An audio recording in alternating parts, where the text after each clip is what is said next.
네, 아파트 관리비에 대한 허술한 시스템과 입주민의 무관심으로 관리비가 줄줄 새는 경우 적지 않죠. 그나마 아파트 관리비는 사용 내역이 자세히 공개돼 따져볼 수라도 있는데요. 아파트가 아닌 단독주택이나 다가구 주택은 완전히 깜깜이 상태입니다. 어떤 근거로 매겨지는지 알 수도 없죠. 비아파트 관리비의 허점 자세히 들여다보겠습니다. 윤성진 국토연구원 부연구위원 나오셨습니다. 연구위원 어서 오십시오. 네, 예, 안녕하세요. 반갑습니다. 자, 이 단독 다가구 주택, 우리가 이제 비아파트라고 아파트가 아닌 주택들 연구를 좀 관리비 연구를 하셨어요. 했는데 보니까 집주인과 세입자 관리비 차이가 10배에 달한다. 10배나 세입자가 많이 낸다는 건지 이건 무슨 뜻이에요? 제가 찬차에 설명드리겠습니다. 예. 구체적인 수치를 말씀드리기 전에 예. 이렇게 여기서 말씀드린 몇 가지 용어들을 좀 설명을 드려야 될 것 같아요. 예. 저희가 관리비라고 하면 우리가 뭐 요새 많이 오른 뭐 난방비나 전기료, 수도료 이런 것까지 포함해서 생각하는 경우가 많은데요. 그런 거 아니에요? 네, 공동주택관리법이라고 하는 이렇게 법 제도적 측면에서 보게 되면 예. 이런 것들은 사용료라고 부르고요. 저희가 구체적으로 좀 좁은 의미의 관리비라는 단어는 예. 예를 들면 공용 공간을 유지 관리하기 위해서 드는 비용. 그러니까 뭐 예를 들자면 뭐 복도 청소라든가 예. 계단 청소라든가 뭐 승강기 이용이나 뭐 경비나 이런 일반 관리비적인 측면들을 우리가 관리비라고 합니다. 보통 아파트 관리비에는 다 한꺼번에 나오니까 전기요금, 뭐 수도요금 다 관리비로 하는데 실제로는 그게 아니군요. 네, 지금 아파트 말씀해 주셨는데요. 우리가 아파트 같은 경우는 보통 관리 주체, 그러니까 우리가 관리사무소라고 부르잖아요. 예. 그래서 관리사무소가 관리도 해주고, 그리고 월마다 비용 같은 것도 책정해서 예. 조금씩 다르게 해서 고지서 넣어주면 우리가 그런 것들을 내게 되는데요. 예. 사실 이런 관리 주체에 의해서만 부과된 관리비가 있는 게 아니고, 사실은 많은 경우에 임대인한테 내는 경우도 있습니다. 뭐 원룸이나 다가구, 뭐 다세대 주택 같은 경우에는 좀 규모가 영세하다 보니까 관리 주체에다가 맡기지 않고 따로 관리주체가 없고. 네. 집주인이 하는데 그런데 매월 이렇게 고지서들을 내거나 이렇게 하지 않기 때문에 예. 그러면 처음에 계약할 때 월에 뭐 3만 원이다, 예. 5만 원이다, 예. 뭐 10만 원이다 이런 식으로 관리비를 책정해서 매월 어떻게 보면 세입자 입장에서는 두 번째 월세 같이 이렇게 내고 있는 거죠. 그러다 보니까 세입자들은 이것들 제대로 부과된 거냐, 네. 요거의 근거가 뭐냐 이런 것들이 조금 답답하거나 예. 뭐좀 알기 어려운 이런 측면들도 있는 것 같습니다. 그런 거군요. 이제 관리비에 대한 내용을 이제 사용료와 좀 다른 게 이렇게 구분해서 좀 들었고요. 그런데 연구 결과 우리 윤성균 연구원이 연구해서 집주인과 세입자 단독 다가구 네. 뭐 10배 차이 난다는 건 뭐예요? 10배나 많이 낸다는 건 좀 이게 무슨 뜻이에요? 사실 수치를 조금 수치로 돌아가 보면 이 수치가 우리나라 그 대표적인 그 가계 지출을 보는 가계 동향 조사라고 하는 건데요. 예. 지금 화면에서 나가고 있듯이 아파트 같은 경우에는 자가와 임차 같은 게 큰 차이가 없는데 다가구나 다가구나 뭐 다세대 주택 이런 것들은 차이가 많이 납니다. 요거를 조금 뜯어서 생각해 보면 아까 임대인 같은 경우에는 그러니까 집주인 같은 경우 집주인한테 내는 관리비가 있다고 말씀드리지 않았습니까? 그러니까 우리가 그냥 좀 상상해 보면 예. 이 한 집에 어떤 사람은 자가로 살고 있고 그리고 나머지 집을 세주는 방식을 가지고 있다라고 보고 이 가계동향조사가 가계부 쓰는 방식으로 쓰거든요. 네. 그럼 그 사람한테 이번 달에 그 집주인한테 얼마 쓰셨습니까? 라고 보면 거기에 관리비가 있는 경우가 좀 적고 근데 세입자들은 매월 뭐 5만 원, 10만 원씩 내고 있으니까 5만 원, 10만 원 이렇게 쓴 거죠. 그런 것들이 조사 대상을 조사할 때 네. 예. 이런 것들을 좀 모아 보면 뭐 물론 뭐 단독주택에서 살아서 뭐 대상이 아닌 경우들도 공용 공간이 없기 때문에 안 내는 경우들도 물론 있지만 이런 결과가 아무래도 임대인에 의한 관리비라는 것이 되게 사회적으로 만연하다라는 것들을 데이터로 보여주는 게 아닌가라고 저는 생각하고 네, 있습니다. 그러니까 10배 뭐 정확히 차이 난다 그런 것보다 이제 임차인이 이렇게 내고 있는 현실을 지금 보여주는 그런 상황인데 그러면 단독 다가구 주택 연구하신 이 관리비가 우리 아파트의 경우에는 한 장으로 자세히 관리비 내용이 나오잖아요. 사용료까지 포함해서 이런 비아파트는 제대로 공개하지 않는 거예요? 안 해도 되는 거예요? 네, 아파트 같은 경우에서도 사실 뭐 초두에 말씀하셨던 것처럼 뭐 이렇게 좀 논란 같은 것들이 있긴 했지만 그 이후에 제도가 좀 정비가 되고 그래서 이 우리한테 받아들인 게 세세할 뿐만 아니라 인터넷 홈페이지에 K 아파트라고 하는 홈페이지에 들어가 보면 막 다른 주위 단지들에 대한 것들도 있고 그리고 우리 아파트가 예전부터 어떻게까지 내고 있었는지 막 이런 통계들이 되게 잘 정리되고 공개 의무가 있습니다. 뭐 뭐 하다못해 한 100세대 정도 되는 데라면 예. 동별 게시판이라든가 아니면 네. 뭐 관리사무소 홈페이지라도 게시하도록 되어 있는데 요게 지금은 한 100세대 이상의 공동주택으로 되어 있습니다. 100세대 이상. 예. 네, 근데 작년에 정부에서 이걸 조금 확대하자 이런 논란이 있으니까 예. 그래서 50세대로 좀 범위를 좀 확대하겠다. 50세대 이상으로. 근데 여전히 50세대 이하는 그런 공백이 있는 것이고요. 예. 뭐 또 집합건물법이라고 해서 소유자가 여럿인 경우에 적용되는 그런 법도 있습니다. 관리하는 법도 있는데요. 그 법의 경우에도 관리인의 보고 의무 뭐 이런 것들이 뭐 있고 거기에 어떻게 나눴는지. 보고 의무가 있어요? 네. 관리- 그런 근데 그 부분들은 저희가 좀 연구하면서 보면 집합건물법이 실제로 막 작동되고 있다기보다는 아무래도 집주인이 여러 명이니까 그 집주인들끼리 어떻게 나누는가가 사실 또 쟁점이 되는 것이죠. 그래서 그런 식으로 작동하는 게 좀 확인이 됐습니다. 예. 그래서 이런 것들을 해보면 제가 모두의 관리 주체에 의해 부과되는 관리비가 있고 임대인에 의해 부과되는 관리비가 있다고 말씀드리지 예, 않았습니까? 예, 예. 그러면 이 법들은 임대인에 의한 관리비를 설명해주지 않는 거죠. 제도화되지 않는 거죠. 세입자가 집 주인에게 내는 관리비는 자세히 보여주지 못한다. 네, 그런 그래서 얘기네요. 제도에서 그런 것들을 다루고 있는 게 없고 제도가 없으니 공개 의무도 당연히 없고 그러니 그냥 임대인이 자의적으로 하다 보니까 이런 뭐 소위 깜깜이 관리비라는 표현까지도 나오고 있는 실정입니다. 그렇군요. 네.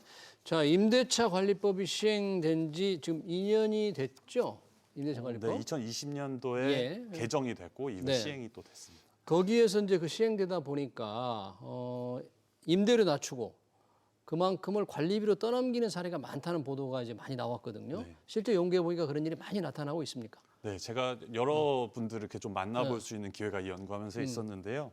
임대차법이라고 하면 크게 두 가지죠. 네. 계약갱신 청구권과 임대차 신고제라는 것이 있는데 계약갱신 청구권을 쓰게 되면 계약할 때 연 5% 이상 임대료를 올리지 못하도록 하다 네. 보니까 그런데 관리비 제도는 없고 그러니 임대료를 안 올리고 그냥 관리비를 올리는 이런 네. 사례는 부지기수로 만나볼 수 있었고요. 임대차 신고제 같은 경우에는 예. 이 대상 임대차 신고 의무를 부여하는 대상에 대한 문제인데 보증금이 6천만 원 이상이거나 예. 아니면 월세가 30만 원 이상인 경우만 의무가 되고 그 이하는 의무가 없습니다. 신고 의무가 없다. 예. 그러니까 월세를 한 50만 원 이렇게 받고 있으신 분들은 그냥 월세를 한 20몇만 원으로 낮추고 그거를 관리비로 전가하고 이런 사례가 나타나고 좀 재밌게는 또 일부 극단적인 사례이긴 한데 예. 뭐 그 월세가 27만 원을 받고 30만 원 밑으로 딱 해서 신고 안 하려고. 27만 원으로 받고 관리비 105만 원 막 이런 것들이 막 다방이나 부동산 플랫폼 이런 데 올라오고 해서 이런 것들이 또 뉴스가 되기도 했었습니다. 예. 사실 이거 정도면 또 이렇구나 정도 이것도 많이 물론 심각한 문제지만 또 더욱 심각한 거는 이게 탈세에 활용될 수 있다는 것인데요. 탈세. 예. 임대소득세를 내지 않습니까? 임대소득세인데 관리비에서 내는 건 아니기 때문에 임대료를 줄이고 관리비를 높이게 되면 임대소득세를 탈세하는 효과가 어느 정도 나타나고 또 요새 건보료도 사실 많은 분들이 민감하신데 그렇죠. 네, 건보료에서도 임대소득이라는 것이 잡히기 때문에 건보료를 낮추기 위한 목적에서도 이런 것이 많이 활용된다라고 보고 있습니다. 예.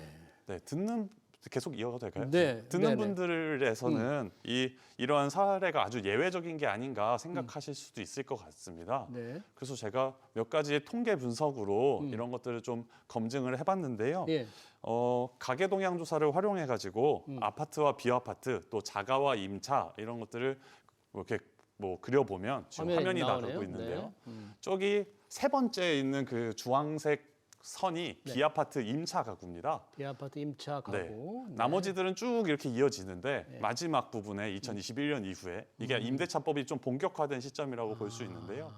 요 시점에 이렇게 좀 관리비가 늘어나는 주황색 선만 좀 올라간다. 네. 그러니까 저기서 이 월세를 낮추고 이 관리비를 왕창 올린 게 나타난다. 그런 뜻인가요? 그런 저 그래프가? 것들이 이 전체적 사례에서도 평균적으로 이렇게 나타난다라고 볼 수 있고 그렇군요. 이거를 여러 가지를 통제하더라도 이렇게 효과가 나타나는 것으로 저희가 연구를 하였습니다. 그렇군요. 또 하나 궁금한 게 이제 공적 지원이 이루어지는 공공임대주택 있잖아요. 공공임대주택. 이런 데는 좀 이런 이 관리비 문제 좀 덜하죠? 아무래도 어떻습니까? 그래서 공적 지원이 이루어지는 주택의 종류가 다양한데요. 네. 그 중에서 우리 LH나 SH가 직접 공급하는 것들은 그런 문제가 그 사업자가 직접 하니까 없는데 예. 이 민간 시장을 활용하는 그런 공공 공적인 주택들이 있습니다. 뭐 가장 대표적인 게 전세임대주택인데 전세임대주택. 네, 민간에 있는 집을 LH가 빌려서 LH나 SH 같은 공공주택 사업자가 빌려서 그런 공공주택처럼 이렇게 다시 재임대하는 이런 방식인데요. 전세임대주택. 네. 그건 전세임대주택도 제도상으로 보면 공공임대주택의 하나이기 때문에 그 공공임대주택에 적용되는 그런 민간임대주택특별법이나 공공주택특별법에 제도를 적용받아야 되는데 실상은 그렇지 않고 어때요? 사실 오히려 더 심각합니다. 그래서 그래요? 요 계약서 같은 게 LH, SH하고서는 쓰는 계약서라는 게 있는데 그 계약서는 그냥 좀 허울이고 뒤로 이면 계약이나 이중 계약이 되게 만연하게 나타나고요. 이면계약은 실제 집주인과 세입자 간에. 네.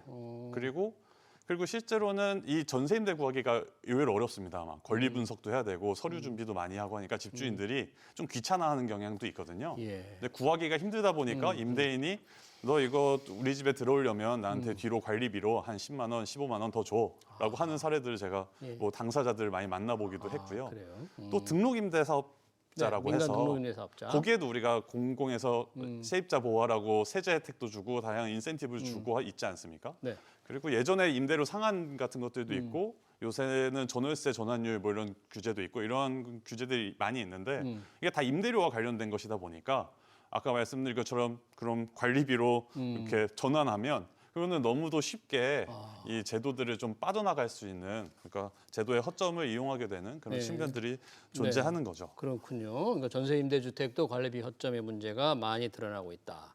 이런 관리비 허점이 많으면 단독 다가구 주택은 아파트 주민들에 비해서 상대적으로 이 불만을 표출하거나 뭐 대항할 수 있는 방법이 조금 없는 편이죠. 지금 어떻습니까? 네, 일반적으로 이런 세입자하고 임대인의 관계가 뭐 대등한 계약이라고는 하지만 대체적으로 조금 세입 좀 관계 비대칭적이라고 인식되는 측면도 아주 있죠. 열세겠죠. 네. 그리고 특히 그 저층 주거지 그렇게 단독 다가구 그러니까 다가구 뭐 다세대 이런 데들은 오히려 더 그 갭이 더 많이 벌어지기 때문에 예. 그래도 우리가 찾아볼 수 있는 것이 이 주택임대차 분쟁조정위원회나 뭐 주위의 상담이나 이런 것들을 받아볼 수 있는 창구들이 있는데 예. 제가 이거 관리비 연구하면서 예. 그런 창구에 계신 분들 관계자분들하고 만나보면 사실 세입자분들이 좀 작은 걸로는 안 온다는 거예요. 그래도 요새 관리비 문제가 좀 안 온다. 근데 한 1, 2만 원 가지고는 안 온다. 예. 귀찮기도 하고 그런 것들은 좀 참는다. 그런데 뭐 보증금을 떼인다거나 아니면 우리 집이 막 물이 새서 큰 하자가 발생한다. 이런 걸로 많이 왔는데 요새는 이 관리비 문제가 조금 문제가 커진 거죠. 그래서 이것도 큰 문제가 되다 보니까 요새는 그런 것들도 좀 온다. 분쟁조정위원회 들어온다. 네, 예. 이런 얘기들을 듣기도 하였습니다. 그럼 이 많은 문제들 비아파트의 이 깜깜이 관리비 문제 해결하려면 어떤 대책이 필요한 거예요? 사실 이게 쉽지는 않습니다. 이게 비아파트 관리비 이런 것이 이게 사정이 되게 다르거든요. 이게 집주인분도 사정이 네. 다르고 집도 다르고 네. 세입자들도 다른데 이런 것들을 제도 개선하기 위해서는 먼저 원칙을 정해야 된다라는 생각을 했습니다. 예. 그래서 제가 전문가분들 좀 서면 자문 같은 것들을 하면서 좀 의견을 수렴해 봤는데요. 좀 요약해 보면 예. 첫 번째는 실사용 금액에 근거해야 된다. 그러니까 실제 사용 금액에 근거해야 된다. 네, 뭐 안 쓰고 이렇게 하는 거 안 된다. 그런데 예. 두 번째는 또 예측 가능해야 된다. 예. 그리고 예측 가능하지 않지 막 널뛰면 또 안 된다. 그리고 운영에 있어서 투명해야 된다. 투명해야 이거 계속 된다. 얘기한 얘기죠. 예. 네 번째는 제도 운영에 사각지대가 없어야 된다. 그래서 지금 제도는 사각지대를 만드는 방식들이 좀 있기 때문에 예. 그 사각지대가 없어야 된다라는 것이고 예. 이를 위해서 지금 현재 제도들을 다시 비추어 보면 현재는 아까 계속 말씀드린 것처럼 임대인에 의해서 부과되고 있는 관리비는 관리비, 예. 제도화가 너무 안 되어 있기 때문에 예. 그걸 제도화하고 거기에다가 비목 설정도 하고 공개 의무도 넣고 해야 된다. 근데 여기서 좀 떠올릴 수 있는 반문은 그러면 영세에서 뭐 내가 한두 채 임대하는데도 내가 맨날 고지서 내고 그렇죠. 이런 행정 업무 그 해야 부담, 되냐? 네, 영세 임대주들, 네. 임대인들. 예. 그럼 이것도 일리 있는 말씀입니다. 예. 근데 그런 경우에는 사실 임대료에 포함하도록 유도를 하고 그런 관리비를? 식으로 제도 관리비라는 방식으로 임대차 관계에서 받는 것은 제대로 이런 뭐 시스템화해서 체계적인 제도 운영이 필요하다 이런 말씀들을 드리고 싶습니다. 네, 잘 알겠습니다. 단독 다가구 주택 이른바 비아파트의 허술한 관리비 문제 잘 들었습니다. 지금까지 윤성진 국토연구원 부연구위원이었습니다. 의원님 고맙습니다. 예, 감사합니다. 네.